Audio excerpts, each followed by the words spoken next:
Good afternoon, everybody. So my name is Anna Fausta, and I'm organizing this seminar series together with my colleagues Pietro Manzoni, Marco Zanaro, and Frederick Algren. And it's my great pleasure today to introduce and to have here somebody in the studio who is considered actually kind of one of the first researchers and probably one of the most famous ones doing underground sensor networks and agricultural applications with sensor networks. So let me introduce Professor John Vuran, who is here today with us. John, it's your stage. Thank you, Anna, and thank you for your introduction and your kind invitation. Hello, everyone. My name is John Vuran. I'm from School of Computing at University of Nebraska-Lincoln in US. And today I'll talk about agricultural connectivity. I know the theme of the series is Connect Them All. So we're going to talk about connecting plants and soil, especially through low data rate underground sensing, as well as high data rate in-field autonomy to grow more crop for drop. Let me talk briefly about me and my lab at University of Nebraska-Lincoln. I direct the cyber-physical networking lab. We are working on wireless networks of systems that are tightly integrated with their physical environment. And we look at a wide variety of projects where wireless systems interact with different types of environment, including Earth, such as agricultural applications, spectrum of vehicles, kinesiology related to body movements, wearable sensors, as well as behavior. In addition to theoretical advancements, our lab operates several test beds, including agricultural test beds across Nebraska, as well as vehicular communication test beds and a large-scale citywide experimental test bed. I'm fortunate to be working with some of the bright minds throughout the world. We're an international lab. We have over 70 publications. People seem to like our work. We have received over 22,000 citations. Our work was included in Thomson Reuters' highly cited researchers list. And our graduates from our lab are now working in some of the top institutions in both academia, like Purdue and Rice, as well as industry, like Apple, Qualcomm, Microsoft, Amazon. If you're interested in doing research with us, feel free to send me an email. So let me go through our talk today. Today I will talk about briefly agricultural Internet of Things. These are emerging set of technologies that we desperately need. Specifically, I will talk about our work on underground communications, as well as our more recent work on high data rate communication in fields. And I'll provide a brief big picture on what we should expect from Ag-IoT. So let me start with the problem we are facing. You see here an illustration of the Earth, and the problem we are facing is water scarcity. Right now, we're expecting 40% increase in population by 2050, which will demand the demand for food and feed. But right now, we are already using 70% of all freshwater withdrawals for agriculture. So to give you an idea, if we scale everything to the volume of the Earth, like you see here, this blue dot in the middle, it represents all the water on Earth. Unfortunately, we can't use any water to grow agricultural products. We need fresh water, which is this little dot here. So this is a resource that is not necessarily increasing, and we are already using 70% of all the freshwater withdrawals for agriculture. With the increasing demand for food, we are in need of advanced technologies that will allow us, like the farmers say, to grow more crop for drop, so that we are more efficient in terms of the resources we are using. And we see this a lot on the fields as well in terms of precision agriculture. The use of sensor technologies, variable rate technologies, automation has been increasing. Here you see some of the state-of-the-art equipment that is used within the field. For example, the planter that you see on the top left is a variable planter, which means depending on the soil type, the planter can plant different types of seeds to increase the yield. Sprayers are used for fertigation and other chemical applications and can be adjusted to variably apply these chemicals on the field based on the plant's needs. There are different types of irrigation systems where the utilization of water is really important, and we need more efficient irrigation technologies. Here you see a picture of a set of fields that are a result of a particular irrigation technology called center pivot irrigation systems. These are actually homegrown in Nebraska, but now used throughout the world. The particular picture you see here is actually from Saudi Arabia. So these irrigation technologies help improve yields by utilizing water more efficiently. And these technologies provide variable rate applications as well. In addition to irrigation, you see some of the state-of-the-art harvesters or combines. These provide real-time connectivity so that the yield from a particular field can be directly connected to markets to help the growers in terms of their economic output.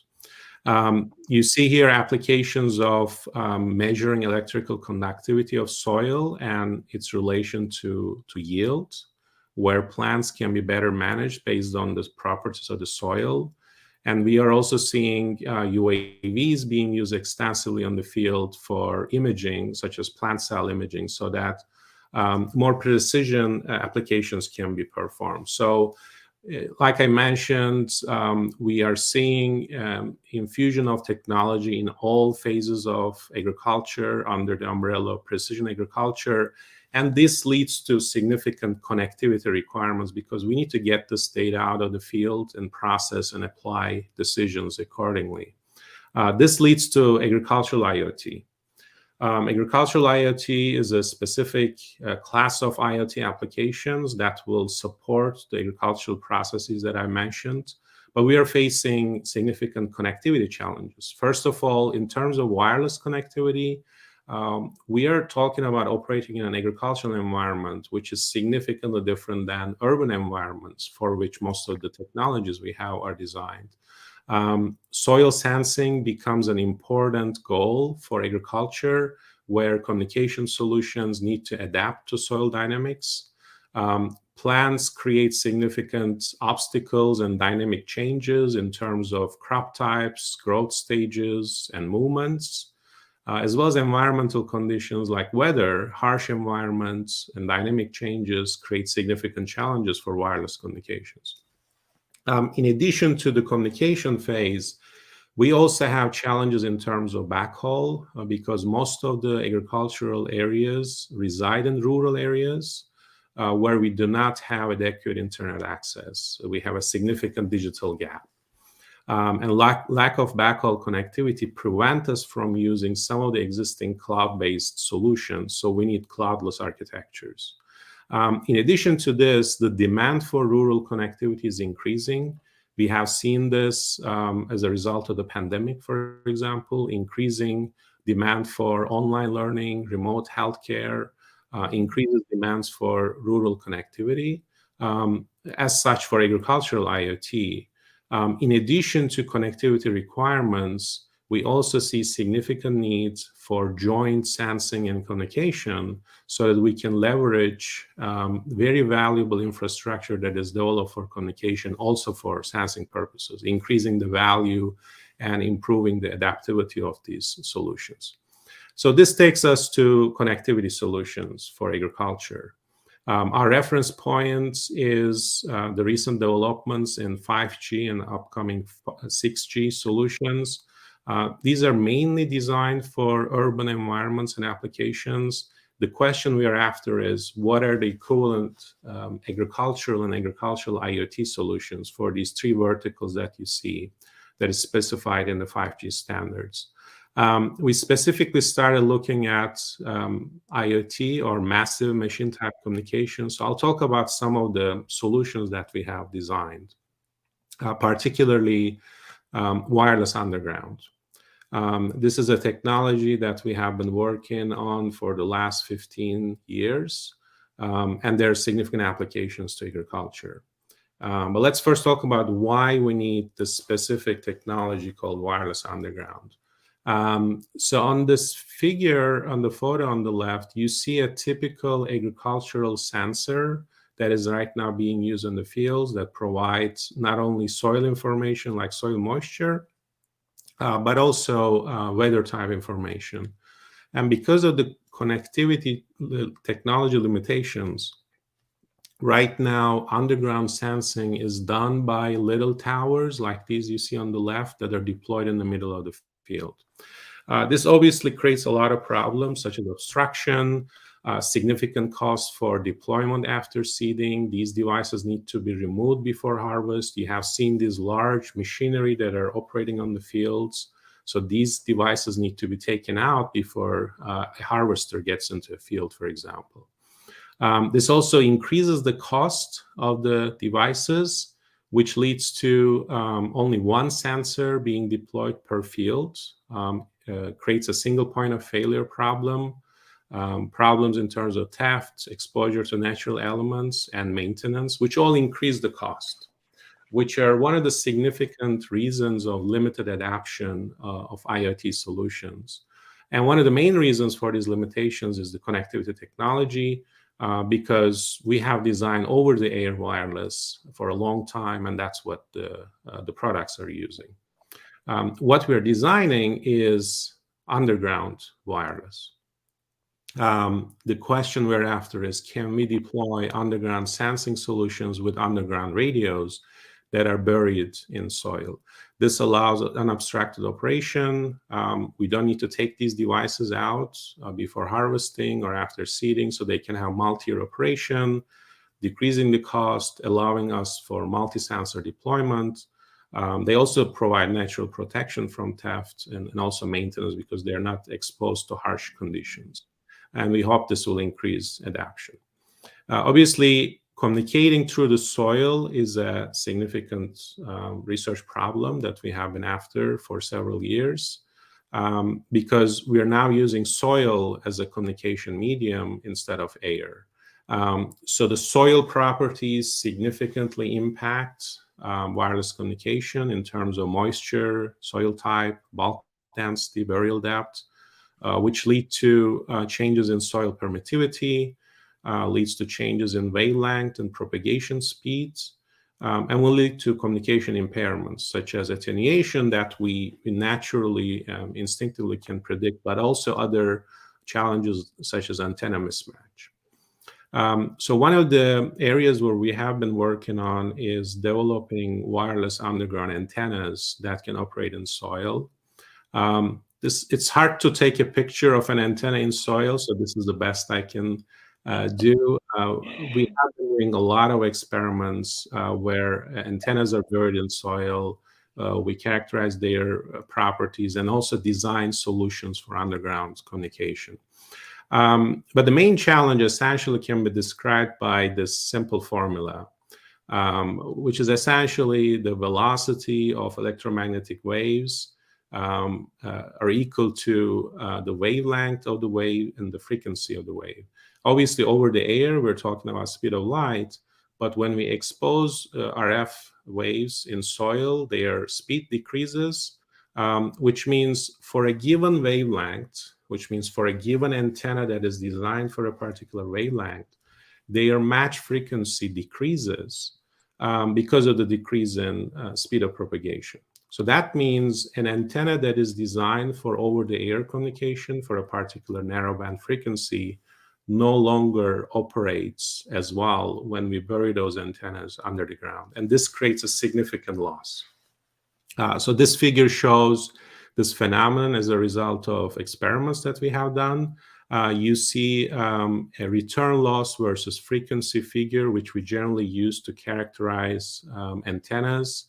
Let me actually pull up this figure to give a background on how to read the return loss figure. You see here the return loss of an antenna as a function of frequency. And we want a low return loss so that the the dissipated energy from the radio is not lost at the antenna, but is dissipated through the air.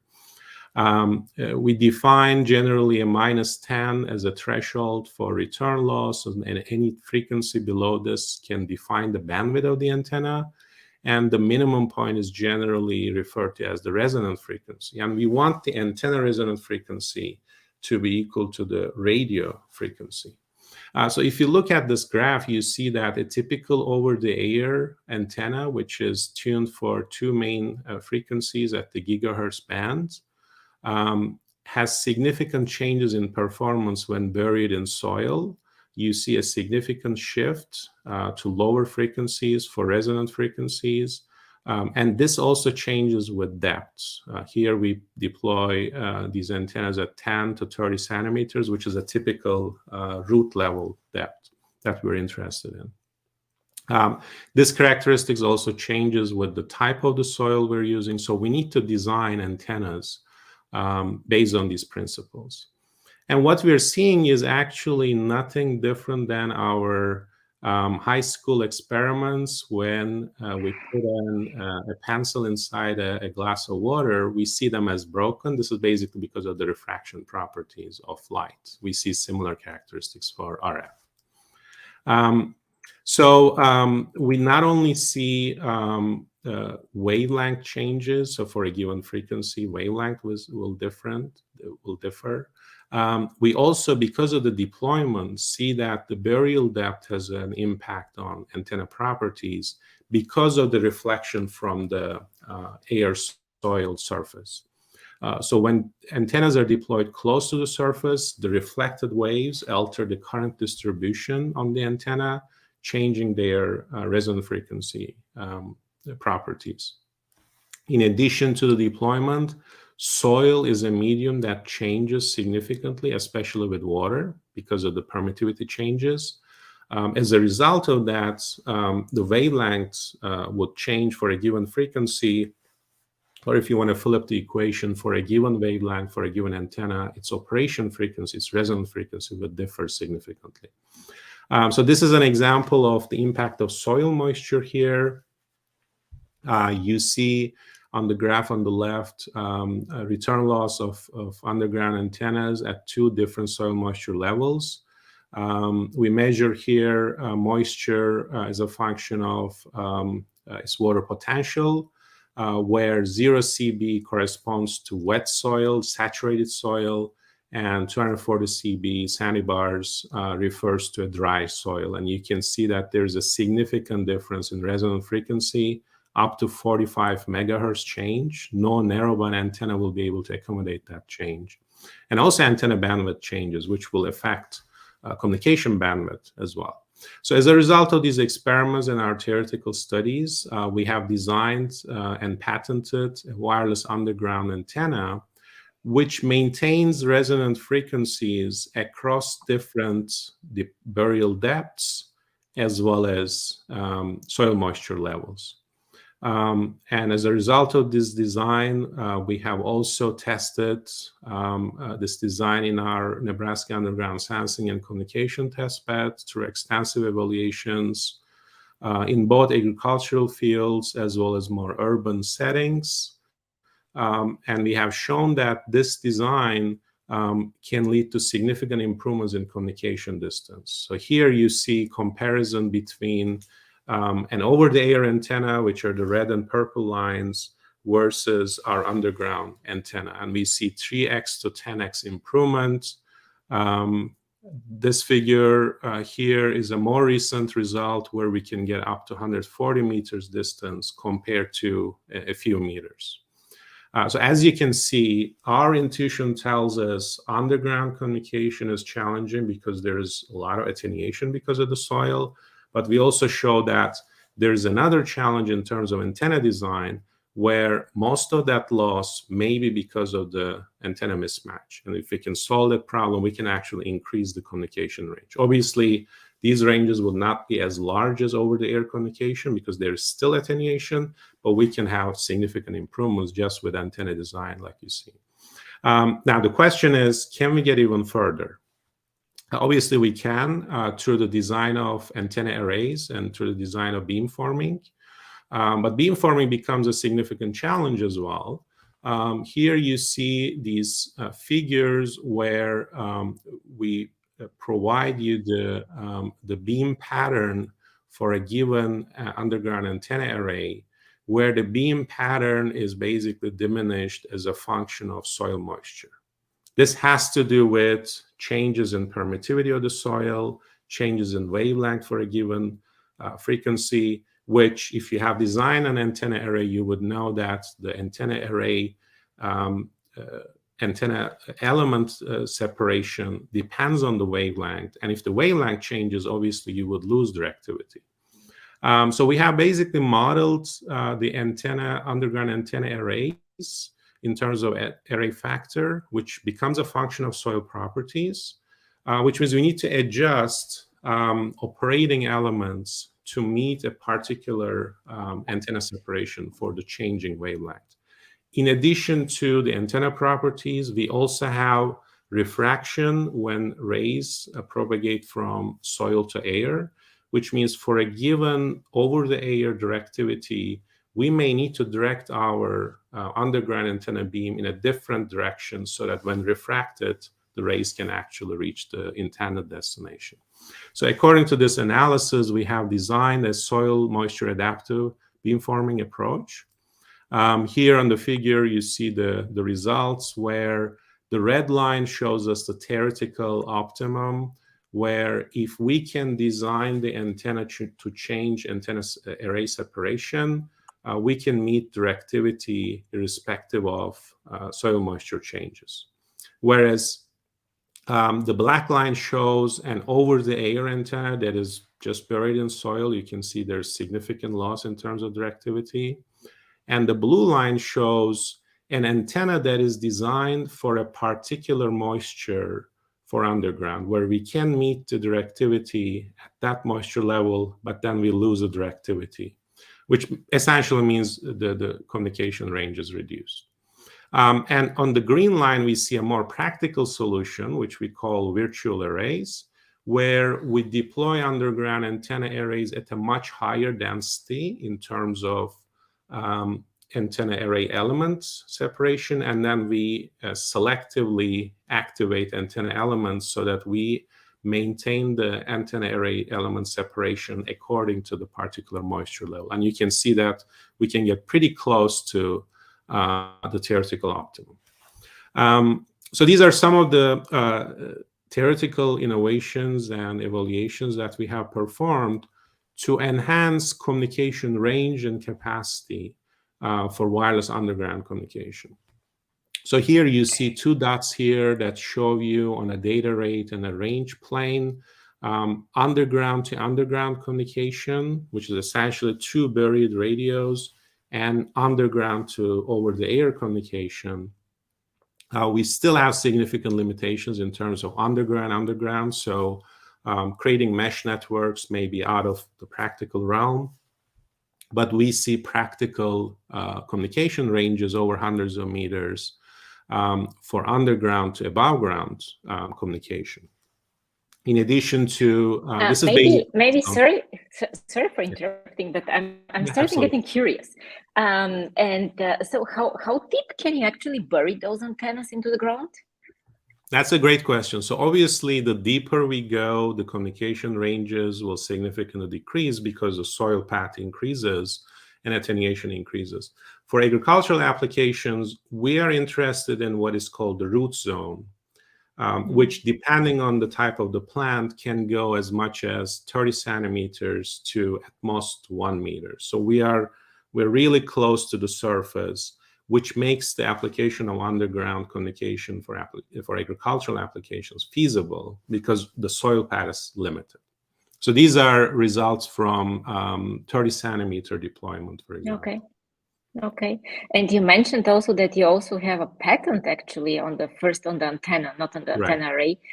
Did somebody pick it up already, or you started maybe producing it? Yeah, so the patent is essentially is within the control of our tech transfer office, and the offices has been working with a few companies. We haven't seen a direct transformation of that technology, but we have seen other industrial solutions that are out there. There are two companies that I know of that are deploying underground communication.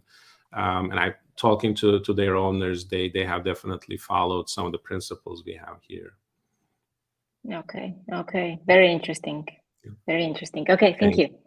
Yeah, absolutely. So the question is, can we increase this data rates and capacity? So through some of the innovations that we have made over the years, using cognitive radio technology, which dynamically adjusts the operation frequency, we can increase data rates. Especially, we have designed then subcarrier modulation technology that is adaptive to the soil, so that the subcarrier bandwidth can be adjusted to moisture levels. We can increase data rates. Using underground OFDM, as well as our impulse response analysis, we can significantly increase data rates. And through the beamforming work that I've explained, as well as diversity combining at the receiver end, we can significantly increase communication ranges. So this allows practical applications of wireless underground communication. I'll talk about a couple of these applications. One is integrating underground wireless sensors with irrigation systems. So here you see a picture of a center pivot field where we had our integration experiments. This is our setup where we deploy underground nodes on a field, and they communicate with an above ground gateway on a center pivot. And as the center pivot moves, it basically collects information about the soil moisture and can adjust the irrigation rate. The communication ranges that we achieve are much larger than the range of the sprinklers. So the center pivot can acquire information from a particular location before its sprinkles reach that location. So we can adjust irrigation rate. We have done some in-field experiments where, according to soil moisture readings, we have determined irrigation rates here of 0.32 to 0. And then by performing experiments, we can validate that the expected rates can be achieved through an automated center pivot system. Center pivot systems are great because they're also a natural infrastructure element. They are some of the rare vertical infrastructure that we see in the fields. But not every farm may have a center pivot. So the next application that we have recently looked at is utilizing UAVs, not only as sensors as they are used, but also as communication infrastructure for UAV to underground communication. UAVs or drones are extensively used in agricultural applications, especially in terms of value of drone services. They are second to infrastructure applications in agriculture. So we see a lot of UAVs on the field. So the question is, can we utilize them as also communication infrastructure elements so that we can acquire data from underground sensor nodes without any vertical infrastructure? There are obviously several challenges because the underground to UAV channel has not been looked at. So this is a collaboration between our colleagues in Texas at Southern Methodist University who are experts in UAV communication, and we have looked at underground to UAV communication through several experiments. So these are some of the pictures from our experiments in Texas. We have equipped UAVs with software-defined radios, particularly USRPs, and connect to underground sensors where you see the experiment setup and the deployment photos. And we have essentially measured the communication at different waypoints as the UAV increases altitude. We have performed experiments under different soil moisture levels, and you see the soil conditions here. this was an interesting experiment because most of our experimental work earlier has been done in Nebraska and the soil in Nebraska. So we were able to test the same technology in soil in Texas, which has different characteristics, as well as different operation bandwidth, operation frequency, which is at 1.2 gigahertz. And you see here an experiment setup where the UAV operates at different waypoints and collects information. So one of the interesting phenomenon that we have observed is small-scale fading characteristics of the UAV to underground channel. So here you see the experimental as well as modeled values of the Ricine K factor, which essentially models the impacts of multipaths on a Ricine channel. The larger the value, the less the impact of multipaths. And you see that the Ricine factor is lower when the altitudes are lower, when the UAV is closer to the ground. There are more multipath effects. And also, the Ricine K factor increases as the UAV increases. So we are relying more on direct line of sight. And as the altitude increases further, we see a degradation in the Ricine K factor, which suggests that over-the-air multipath components start dominating. This leads there are some questions in the chat, which I Absolutely. think we should address them now, because otherwise we'll be off the context maybe. So there is first a very quick question, whether this is all about 5G and the antennas are 5G, or it's more general, or something else.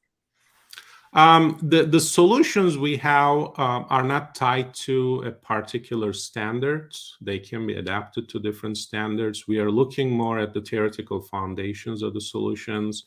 Obviously, the 5G example that I gave would be a great motivation to integrate underground communication for 5G communication. But we have also done a few years ago work on integrating wireless underground with LoRa technology, which obviously is not part of the 5G standard. So our solutions, I can say, are standard agnostic, but they can be adapted by different technologies. That's a great question. Okay. Yeah. And then there is another one which says, well, it seems like the antennas require a lot of signal processing. How can you marry this with a long battery lifetime, which you need underground? That's a great question. Yeah, especially for beamforming, obviously you would need a lot more processing than single antenna systems. One of the advantages with agricultural applications of IoT is we're not necessarily limited to the really tiny sizes that we're accustomed to in general IoT applications.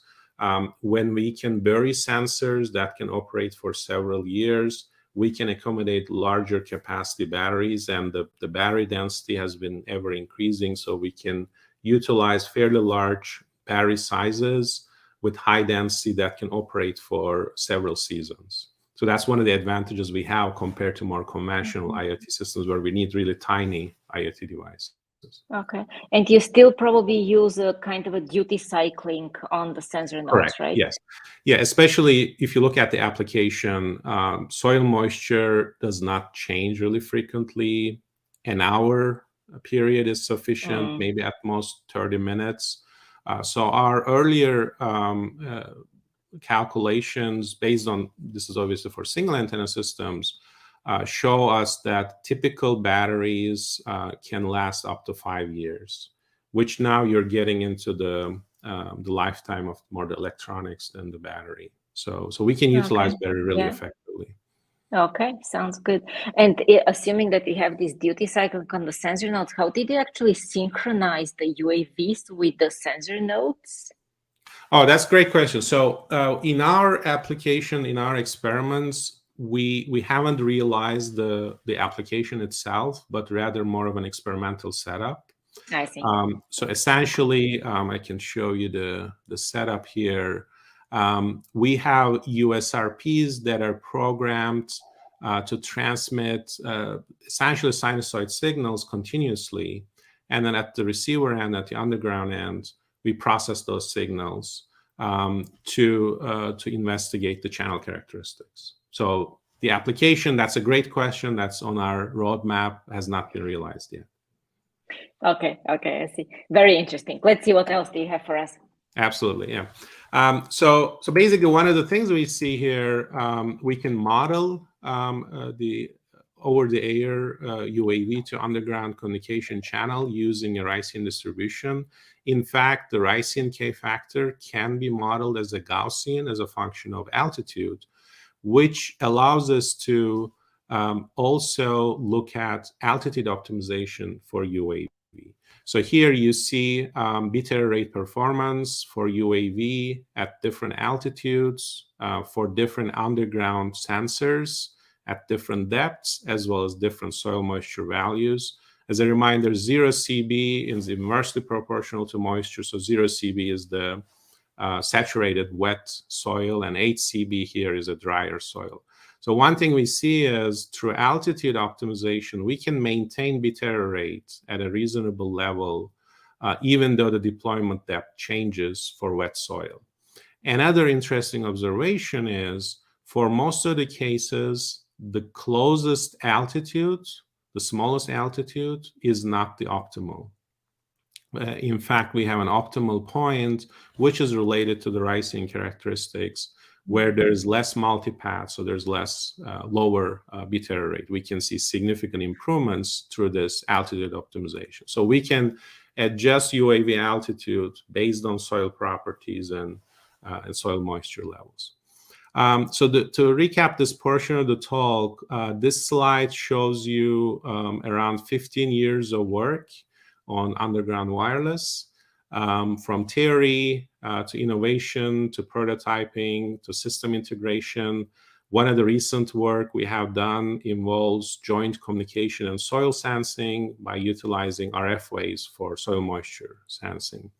And this work has been possible through great collaboration with Dr. Suaterma, Christos Argopoulos, and Joe Camp. So let me take you to the other extreme. We talked about low data rate underground communication. I'll take you to the other side of the communication needs in agricultural IoT, which are enhanced mobile broadband and ultra reliability and low latency applications. So to motivate it, let's look at this picture, which is a typical picture from a field day where you see two tractors, until you realize that the second tractor on the left doesn't have a driver. This is an automated follow the leader application, autonomous driving application. And if you've worked on autonomous driving, you would appreciate the needs for high speed as well as low latency communication requirements. This is becoming more and more common in agricultural fields with the improvements in technology and needs for automation, where we need high-speed links. This is the topic of our recent National Science Foundation project, where we are designing field nets, essentially next-generation agricultural networks. With all the machinery that you have seen, there will be significant needs for connectivity and data rates. So field nets, agricultural networks will resemble small cells similar to the urban environments, with a few distinctions, such as intermediate connectivity requirements because of the seasonality of agricultural applications, and extremely limited backhaul. Again, we are mostly in rural areas where backhaul connectivity is limited. So we need to design these small cells in a different fashion. So field nets will be expected to provide high-speed connectivity, almost 5G, 6G grade communication, as well as sensing services, because infrastructure is valuable. It's limited in rural areas. The more functionality we can get from for a particular infrastructure, the more valuable they become, and the more incentives we can generate to actually deploy those infrastructures. So we're also looking at joint communication and sensing. So one of our interests here is to look at some of the advanced communication solutions that we see in urban environments and see whether they can be applied to agricultural environments. Case in question is millimeter wave communication, which provides significantly larger bandwidths, higher data rates. So over the last 2 summers, we have performed extensive field experiments for millimeter wave communication in agricultural fields. We were fortunate enough to collaborate with our colleagues at UNL, who operates state-of-the-art agricultural research fields in both Eastern Nebraska Research Education Extension Center, NREC, as well as Roger Memorial Farm, RMF. And we have performed experiments using millimeter wave signals. One misconception I need to talk about here when talking about millimeter wave in agriculture is the range. This is a question I get a lot. Millimeter wave communication is generally deemed to be limited in range, but we are seeing significant strides, especially in industrial solutions. For example, about 1 year ago, Ericsson, in collaboration with Qualcomm, has demonstrated a 2-kilometer millimeter wave length using phased array antennas. So we are extending the range of millimeter wave communication, which make them more suitable for agricultural applications where we would need high data rates. So these are the two fields that we have worked on within Nebraska. And we have performed experiments throughout the growth season of corn and soybean plants. You see here the photos of corn during its growth season in July, its maturity season in October, and also we have performed control experiments after harvest when there is no corn. Our goal is to identify the impacts of plants on millimeter wave communication, because millimeter wave rays utilize razor thin beams to essentially provide connectivity. So this is our experimental setup, and we have performed essentially an extensive beam swimming between a receiver and a transmitter, collected over 6,800 data points over 5 months, and we have identified impacts of environments on millimeter wave communication, especially weather, such as wind, physiological characteristics of plants, such as leaf area index, as well as water content of crop waves. So here you see a sample of our measurements. We have used Facebook or Meta Connectivity's TG Sounder project product, where you can see a heat map of transmitter beam angles and receive beam angles, and you see some of the channel properties that we get, and you can see that we are getting more than 4.6 gigabit per second rates with these millimeter wave ranges. We can also analyze the impulse response of the channel. So one interesting property that we have seen is path loss depends on the relative height of the radios and the plant, especially as the plant grows, the relative height decreases and path loss increases. This suggests us that the crop canopy surface acts as a new ground for reflections and also scattering, as we'll see later, and creates this ground effect as the crops get closer to the antennas. Another interesting result is the impact of wind. We see significant changes in both SNR as well as channel impulse response as a result of instantaneous winds. When we look at statistically, we actually see that both average wind has an impact on SNR up to 3 dB degradation, and instantaneous gust has a significant impact on minimum SNR up to 12 dB instantaneous SNR degradation. This is significant for link budget analysis and operation. And I want to speed up a little bit. I know we are limited in time. I want to just talk about also our recent results on integrated sensing and communication in agricultural fields, where we essentially identified the correlation between scattering loss and scattered waves as a result of the rough surface of crops and some of the physiological properties of plants, such as leaf area index. This is a joint work with Dr. Shuai Ni in our department and Dr. Yufeng Gu in biological systems engineering at UNL, where we have modeled crop canopy scattering as a function of receive power at the receiver. I won't go into the details, but we have shown essentially that the reflected paths components are highly dependent on crop height, as well as permittivity and water density. So its growth and physiological changes affect the channel. We also show that the scattering loss is a function of leaf area index. And to make the long story short, we see that there is a significant correlation between the leaf area index of the plants and the scattering loss that we can measure at the radios, which gives us a way to perform sensing, especially leaf area sensing. Leaf area index is one of the important properties that researchers look at for precision agriculture because it gives us an idea of the health of the plant and its needs. So without any particular sensors, we can actually perform integrated agricultural sensing and communication using mmWave signals.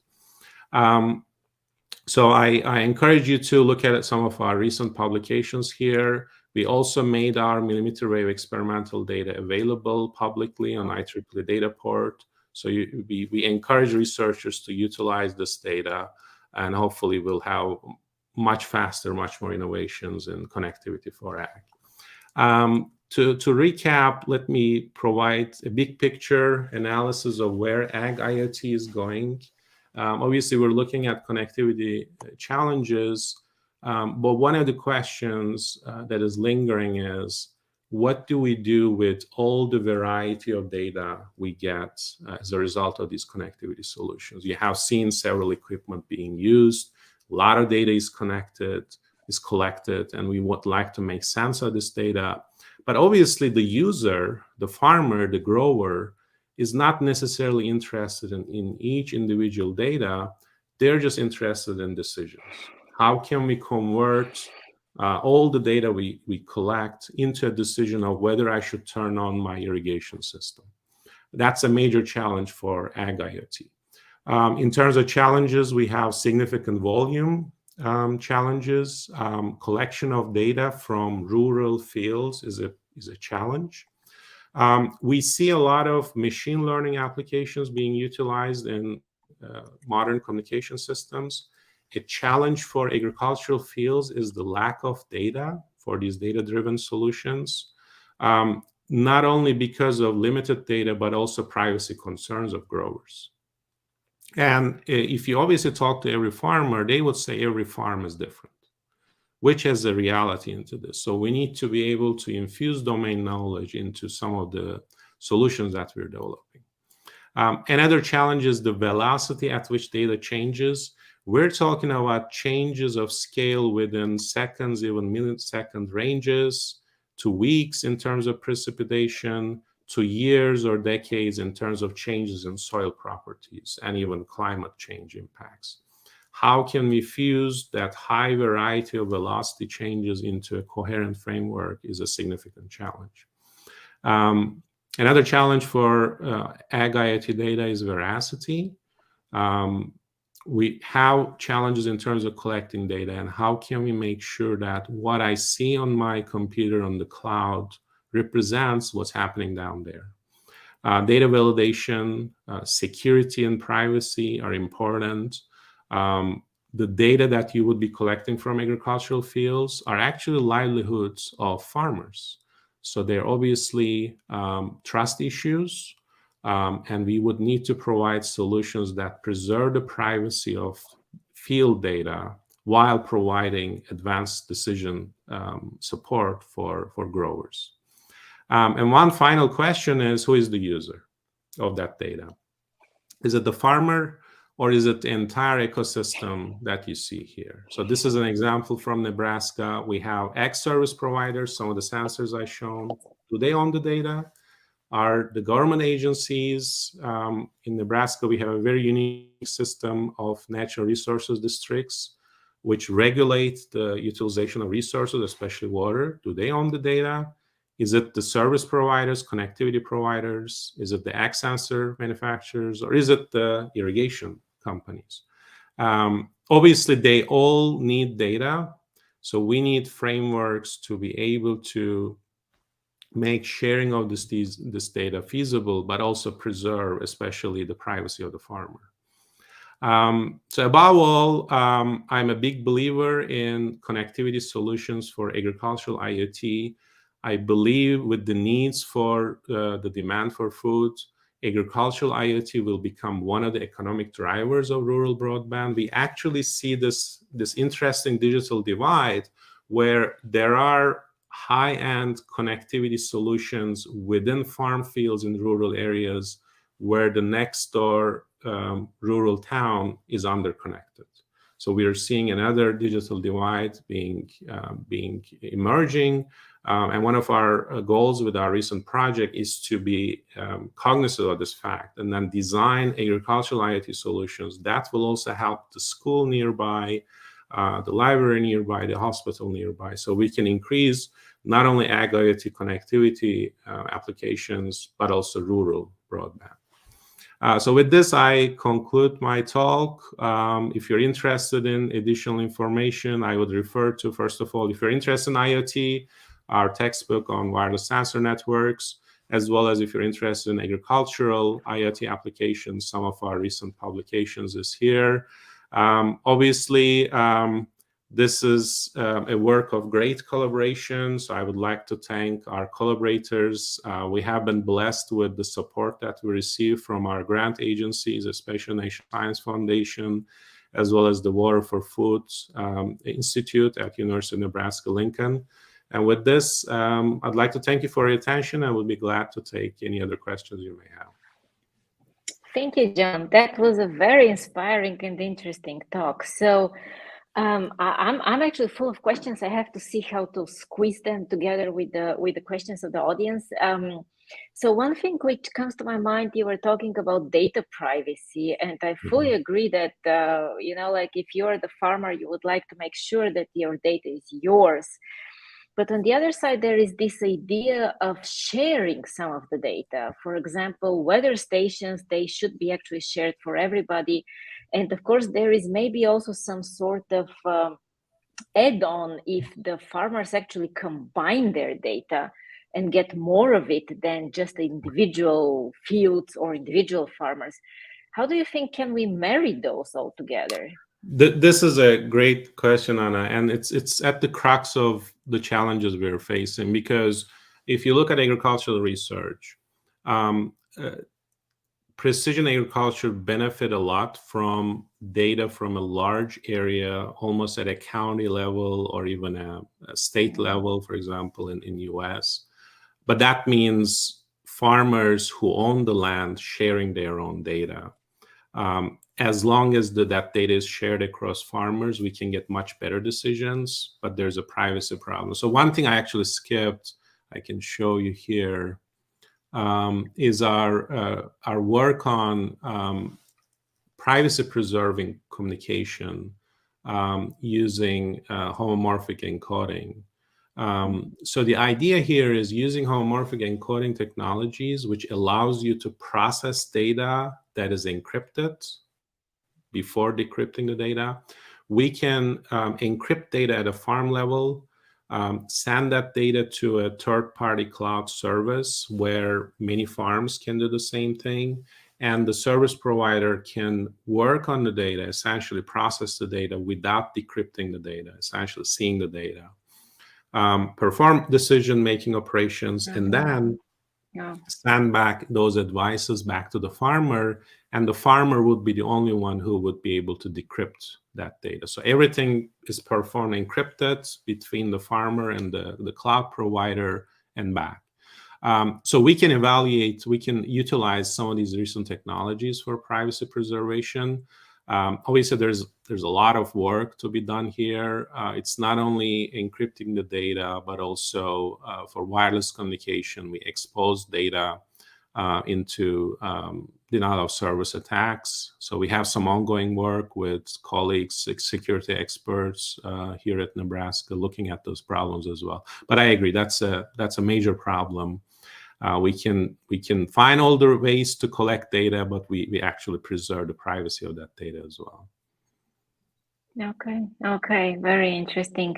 Something else which comes to my mind, which I would like to have your opinion, is what about the cost issue? Like we're developing all of these great technologies, and okay, it's not our part or our goal as academics or as a researchers to actually sell something.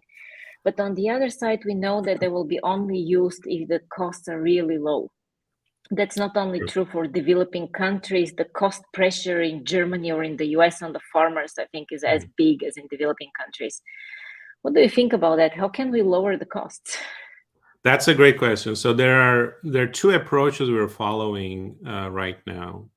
I talked about the digital divide and this emerging new digital divide between fully automated farms and the rural towns next door.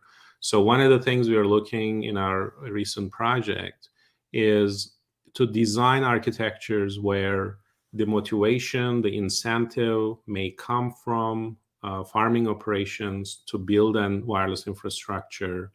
Can we design technologies where once we have the infrastructure set up, that infrastructure can also help the next door rural town connected? We obviously need to design the system, the architecture with that in mind, which is something we haven't necessarily been doing in our community. We are more focused on specific architectures and specific applications. So that's one thing. The other is joint communication and sensing. I think has a lot of value to add because if you can perform not only connectivity but also sensing solutions with the same infrastructure, you can first of all avoid cost for deploying additional sensors. I talked about the increasing cost of deploying a sensor in a field, right? Yes, underground communication can solve some of the problems, especially for underground sensing, but we also do a lot of above ground, plant-related, weather-related sensing, which requires specific equipment. If we can provide sensing functionalities using an infrastructure, we can first of all eliminate the need to deploy specific sensors, which will decrease the cost. It will also increase the value and economic incentives for deploying an infrastructure, because now infrastructure will not only provide connectivity, but also provide some sensing services. I think coupling those approaches, and obviously these are not the only two, but those are the ones we're looking at, will decrease the cost. I agree that we need to be cognizant of the cost aspects, even if when we're working on a theoretical problem. I think that's up to us as researchers to be aware of this. There comes also a very interesting comment, kind of common question in the chat here. What about recycling? What about getting all of these nodes back into whatever useful stuff? Yeah, that's a great. Obviously, we're not working specifically on manufacturing or packaging, but that's an important issue because we are talking about the food we eat, and we're talking about electronics that buried in fields. I know with the commercial products, that's something of interest, especially in terms of packaging.